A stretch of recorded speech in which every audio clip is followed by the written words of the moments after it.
Magandang araw! Tara, samahan niyo akong gumawa ng rice balls. So, eto po gagawa tayo. So, nakapagsaing na ako ng Japanese rice. So, maglalagay ako dito ng mga approximate 2 cups of rice. Yes, tapos nilagay ko na yung prem na hot and spicy. So, naluto ko na siya prior to this video. And then, yes, halu-haluin lang siya natin. And then, dagdagan natin kasi parang konti. And then, yung minced carrots, so, naglagay na rin ako para balance naman, diba? Hindi yung puro meat lang. At, syempre, yung furikake, lalagay natin yun dyan.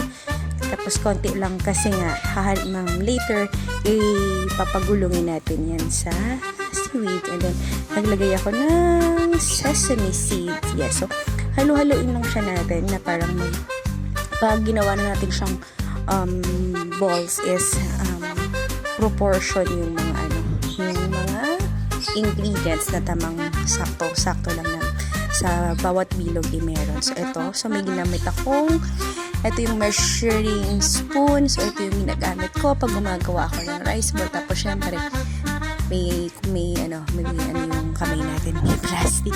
So, yan siya. Gagawin natin siya. So, ito lang siya yung style ko para almost circle talaga yung pagkakagawa. Before kasi, mano-mano lang siya sa mga palad.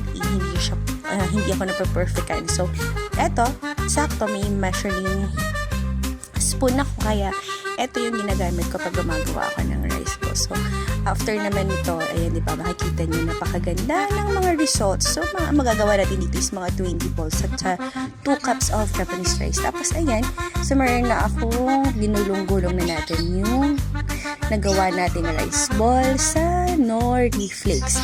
So, actually, mix in na furikake and then ng regular nori na pang-wrap ng sushi. Tapos, hinit ko lang yan sa pan para medyo crispy siya. Tapos, ayan, ilalagay lang natin dyan. Tapos, ayun, ulit, ibibilogin natin ulit para sakto siya.